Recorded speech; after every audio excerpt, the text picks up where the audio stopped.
주님 은혜와 평강이 오늘 함께 예배하는 우리 성도들에게 넘치길 소망합니다. 축복합니다. 아침에 깨워서 함께 예배하고 섬기고 준비하는 모든 손길들 위해 주님의 큰 은혜가 넘치기를 소망합니다. 살다 보면 이해되지 않는 일들이 너무 많습니다.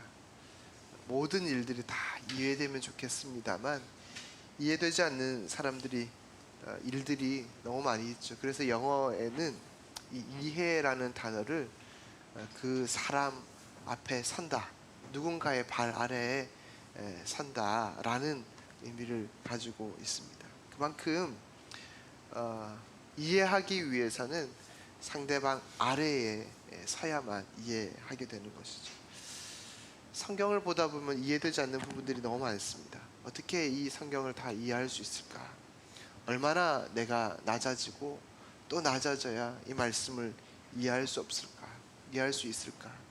오늘도 이 말씀을 보면서 이해되지 않는 사람들을 만나는데 수없이 질문해 봅니다. 또 질문하고 또 질문해 보았습니다. 왜냐하면 이해되지 않는 사람들, 이해되지 않는 부분들이 너무나 많기 때문이죠. 여러분들이 함께 이 특세 기간에 말씀의 자리에서는 여러분의 현장이 어딘가? 겟세마네. 지금 감람산 겟세마네 여러분들이 함께 있다 생각하면서 이 말씀을 묵상하고 움직여 가면 좋겠는데요. 그곳에서 만나는 사건과 사람들을 생각할 때 과연 이해가 되는가 하는 것이죠. 이해되지 않는 부분이 어디냐? 첫째는 제자의 배신입니다. 가룟 유다의 배신. 제자들이 누구라 그랬습니까? 예수님과 함께 먹고 마시는 동고동락한 사람들이 제자라 그랬습니다. 누구보다도 가까웠고 누구보다도 함께하면서 함께한 시간들이 많은 사람들입니다. 요즘 말로 치면 예수님의 복심이 누굽니까? 제자들이잖아요. 누구보다도 예수님의 마음을 잘 읽고 잘 아는 사람이 제자들이었단 말이죠. 그런데 지금 그 제자 중 한 사람이 예수님을 배신합니다. 아예 작정을 하고 예수님을 유대 종교 지도자에게 넘기리라고 작정하고 나섭니다. 얼마나 계획적이고 치밀한지 모릅니다. MBTI로 치면 J가 엄청 강한 사람인가 봐요. 정말 치밀합니다. 유다가 예수님을 넘기기 위해 나타난 시간이 언제입니까? 밤입니다. 밤. 어제 말씀을 살펴보았듯이 예수님께서 기도하시는 그 밤, 그 십자가의 무게 때문에 정말 땀이 핏방울 되도록 기도하신 그 밤, 밤의 무게를 견디지 못해서 정말 자고 또 잤던 그 제자들이 경험했던 그 밤, 이제 함께 가자, 이제 때가 되었다, 함께 가자 할 그때에 누가 왔습니까? 가룟 유다가 이 대제사장들과 서기관들과 장로들의 파송을 받은 사람들을 데리고 겟세마네로 옵니다. 밤에 겟세마네로 왔다는 것, 여기 이걸 잘 주목해야 되죠. 지금 같은 전기가 발달한 시대가 아니니까 밤에 얼마나 캄캄했겠습니까? 손전등도 없었겠죠. 어떤 형태로 이렇게 조금 밝혀놓고 있는 그때, 아마 예수님은 낮에도 성경을 보면 이 성전에서 말씀을 가르치셨다 그랬던 거 보니까 여기 나타난 이 사람들은 예수님을 자주 만났던 사람들이지 않을까. 왜냐하면요, 이들이 가지고 온 것이 무엇이냐면 검과 몽치였습니다. 칼과 몽둥이 가지고 온 거예요. 이 로마의 통치하에 있었던 이 시대에는 칼과 이 몽둥이를 주어진 사람들이 누구냐? 성전 경비병들입니다. 성전 경비병들이니까 예수님은 늘 성전을 왔다 갔다 하니 예수님이 누군지 알았을 거예요. 그런데도 그들이 가룟 유다와 성전 경비병들이 예수님을 잡으러 올라오는데 그냥 올라오지 않았어요. 어떻게 해요? 서로 군호를 맞추었다 그랬어요. 서로 사인을 주고받았다 그랬어요. 무슨 사인입니까?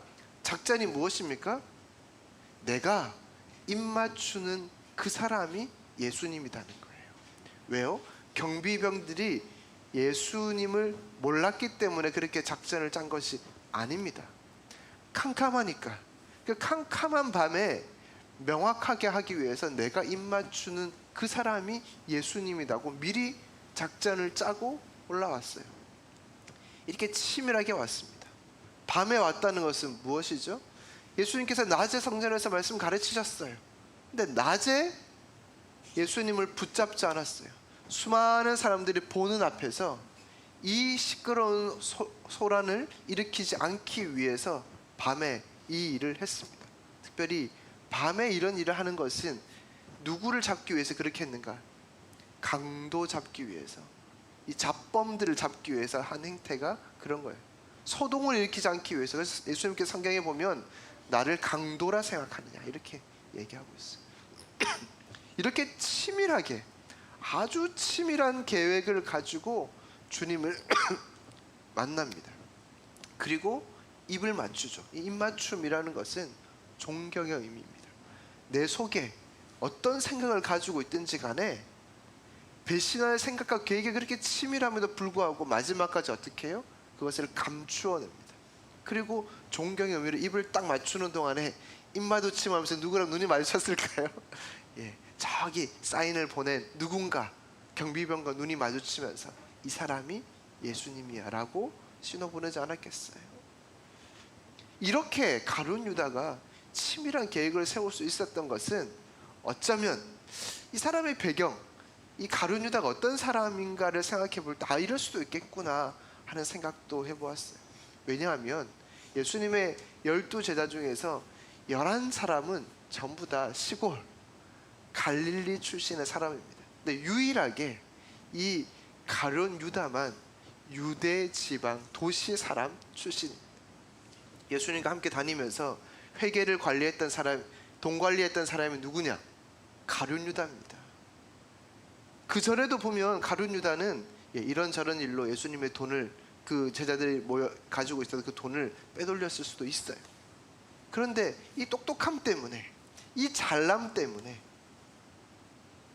예수님을 팔아넘긴 것이죠. 이해할 수 없는 제자들 가룟 유다의 모습을 이 겟세마네에서 만나게 됩니다.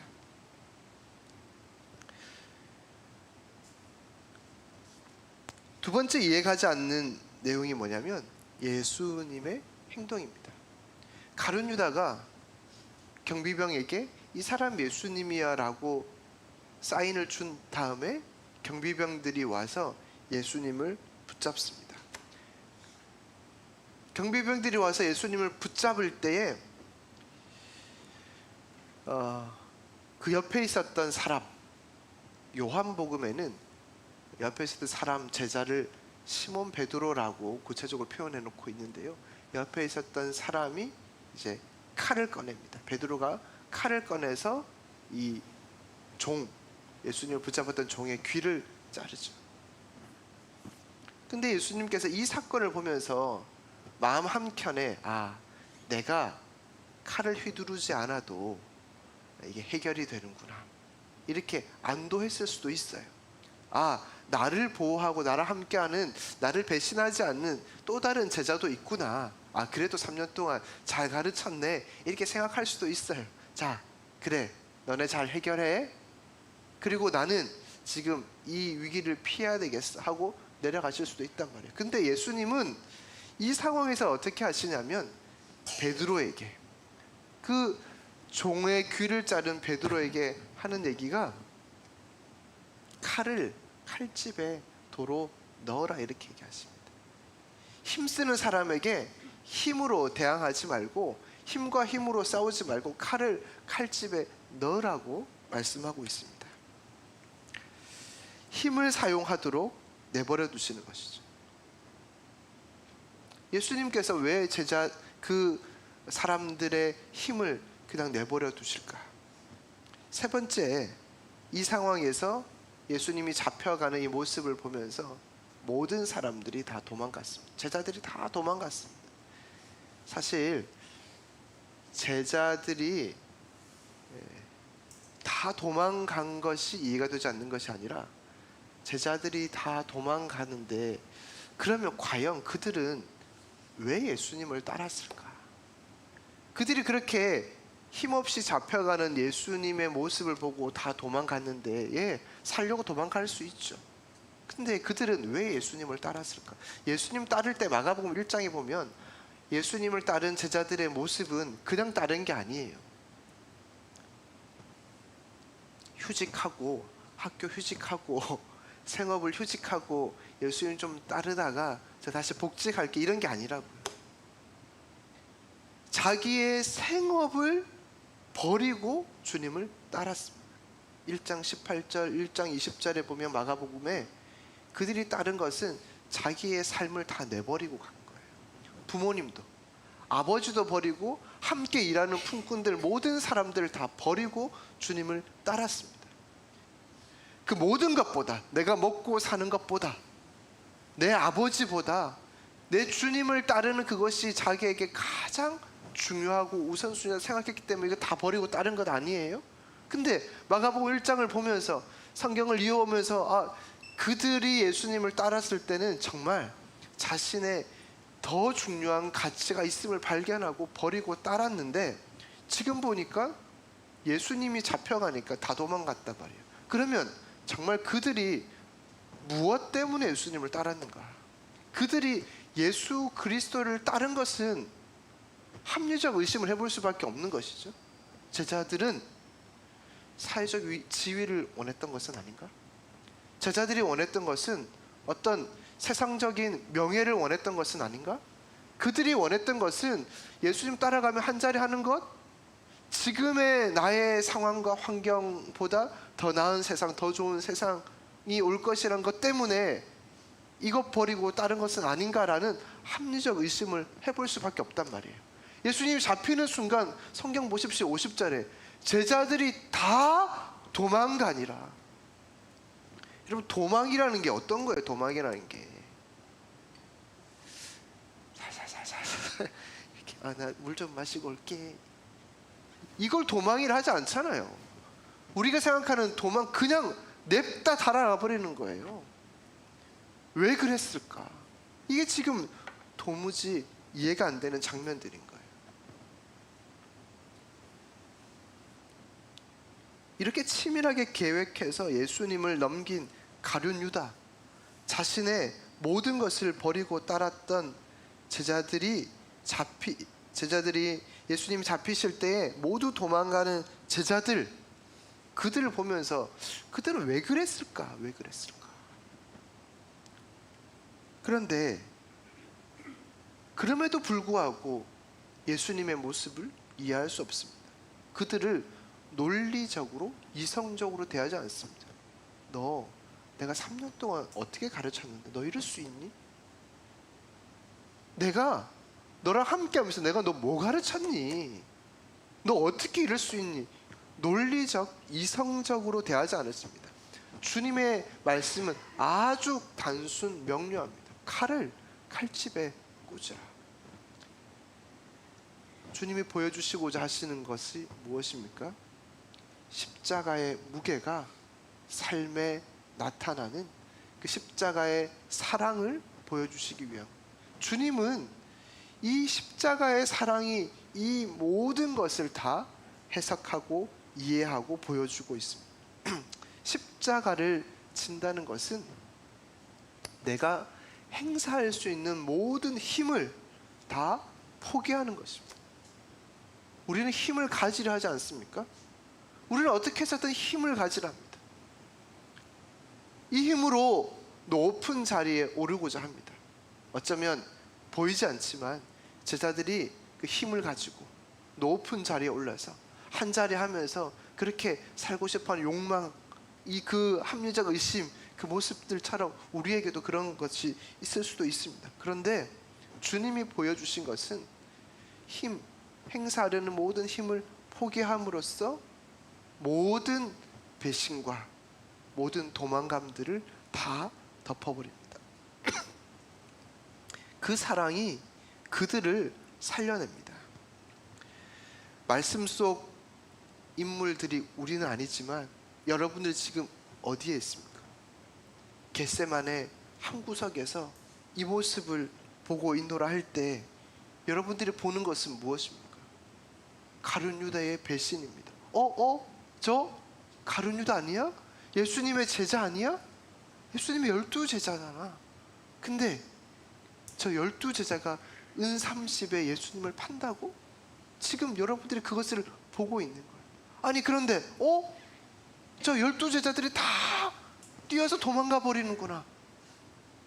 여러분들이 이 모습을 본다면 여러분 마음이 어떻겠어요? 아니 나를 제자로 좀 뽑아주지. 내가 제자였다면 난 저러지 않았을 텐데, 내 끝까지 예수님이 지켰을 텐데. 말씀 보면서 이해되지 않는 그 질문들, 어려움들이 막 샘솟지 않습니까? 그럼에도 불구하고 주님은 그 배신한 제자들, 도망간 제자들을 늘 그러셨던 것처럼 또 품으시고 품으십니다. 이 모습 보면서 우리를 돌아봅니다. 제자들을 보면서 왜 그랬을까? 그들이 정말 자신의 모든 것을 버리고 예수님을 따랐는데 그들이 예수님의 무엇 때문에 여기까지 온 것일까? 이런 질문 속에서 만나는 것은 나 자신입니다. 나는 지금 예수님 무엇 때문에 예수님 따르고 있는가? 예수님 믿어서 어떤 만족을 얻기 위해서 예수님을 따르고 있는가? 우리 자신을 보는 것이죠. 우리가 그러고 있습니다. 여러분 그런 찬양 있잖아요. 내 모든 것, 내 생명까지 다 주님 앞에 드립니다. 우리는 이런 주님을 높여드리는 주님의 것이, 내 것이 다 주님의 것입니다는 믿음의 고백들 찬양을 하는데요, 온 마음 다해서 찬양하고 나와서는 물질 때문에 주님을 뒤로합니다. 내 생명보다 귀하다고 했는데 내 알량한 자존심이 주님보다 앞설 때가 한두 번이 아닙니다. 주님이 더 귀하다 그랬는데 어느 날 내 자식이 더 귀한 거예요. 과연 나는 그 믿음의 고백은 무엇이었는가? 이 겟세마네에서 만나는 제자들과 나는 무엇이 다른가? 믿음이 좀 있는 것 같았는데 나도 이해하지 못하는 내 마음에 문제가 생깁니다. 그래서 누구보다도 빠르게 주님을 손절하는 것 같은데 놀랍고 이해되지 않는 것은 주님이 여전히 내 곁에서 그래 그래도 내가 널 사랑하고 품어. 십자가의 사랑을 우리에게 나타내십니다. 나도 나를 못 믿는데 주님이 나를 믿어주십니다. 나도 나를 이해 못하는데 주님이 나를 이해하십니다. 언제나 내 발 아래 서서 내 말을 들으시고 내 밟는 길을 복되게 하시고 안전케 하십니다. 우리는 하루에 수십 번도 더 예수님을 외롭고 힘든 십자가의 길로 몰아가는데 예수님은 그 십자가를 말없이 지고 가십니다. 배신하고 도망가는 우리들임에도 불구하고 말입니다. 사랑하는 여러분, 이해되지 않는 주님의 사랑이 오늘도 우리 안에 흐르고 있습니다. 이곳 겟세마네에 주님의 그 사랑이 우리에게 흐르고 있습니다. 그 사랑 안에 거하시길 바랍니다. 우리 손에 꽉 쥔 욕망을 내려놓고 그리스도의 사랑을 꽉 붙잡을 수 있기를 바랍니다. 세상이 이해하지 못하는 사랑이 여러분들을 통해 흘러가서 예수 그리스도의 사랑을 보는, 세상이 예수 그리스도의 사랑을 보는 복된 한 날, 네, 한 날 되시기를 주님의 이름으로 축원합니다.